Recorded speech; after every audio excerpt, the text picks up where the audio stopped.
ખેડૂત પુત્ર સુપર ફાર્મિંગમાં ખેડૂત મિત્રો તમારું સ્વાગત છે. આજે આપણે એક મિત્રના ત્યાં આવેલા છીએ અને એ મિત્રને જે ખેતી કરી છે ભાઈ, તો તમને હું બતાવું. આજે દેખો ખેડૂત મિત્રો, આ અશ્વગંધાના મૂળાગળા છે, બરાબર. અને આ પત્તીનું બીજું મટીરિયલ છે, જે ઉપરનું મૂળાગળા સિવાયનું. હવે આ જુઓ, પેલી સાઈડ જે એના ડાળાનો ઉપયોગ થાય છે, પણ આ પત્તાથી મોડીને મૂળાગળા સુધી એનો ઉપયોગ થાય છે. અશ્વગંધા આયુર્વેદિક મેડિકલ દવાઓ પણ ઓની બની છે, બરાબર. એમાં આ મૂળા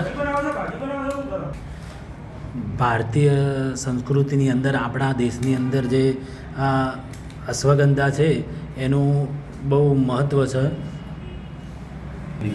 અને આ જે મૂળાગળા રહ્યા, આ મૂળાગળા એનું ઘણી બધી દવાઓની અંદર આનો ઉપયોગ થાય છે. આ મૂળાગળાનો આનો પાવડર બની અને પછી આનો ઉપયોગ કરવામાં ઘણા અલગ અલગ રીતે ઉપયોગ થાય છે. એનો દવાઓમાં, મેડિકલમાં અને ઘરગથ્થુ ઉપચારમાં પણ આનું બહુ મહત્ત્વ હોય છે.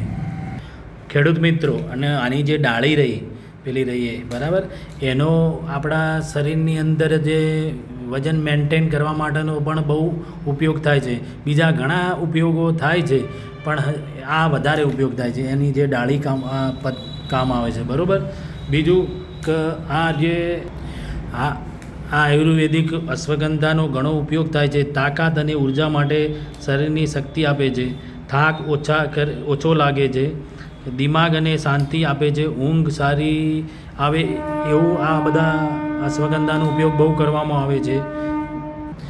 આ અશ્વગંધાથી રોગ પ્રતિકારક શક્તિ પણ વધારે આપણને ફાયદો થાય છે શરીરની અંદર. એટલે આનો ઉપયોગ બહુ કરવાથી આપણા ખેડૂતોને મહત્ત્વ બહુ આપે છે. ખેડૂત મિત્રો, આ જે અશ્વગંધા કરીને એનું આ મૂળથી મોડી અને ઠેઠ આ પત્તા સુધી અને એના બિયારણ સુધી મહત્ત્વ છે. આનું કોઈ વસ્તુ બેકાર ફેંકી દેવામાં આવતું નથી. દરેક આયુર્વેદિકની અંદર આ વપરાય છે, બરાબર. મારો વિડીયો ગમ્યો હોય તો લાઈક કરો, શેર કરો, કમેન્ટ કરો અને સબસ્ક્રાઈબ કરો, બરાબર. અને આ ભાઈએ પણ વધુ માહિતી માટે કમેન્ટ કરો.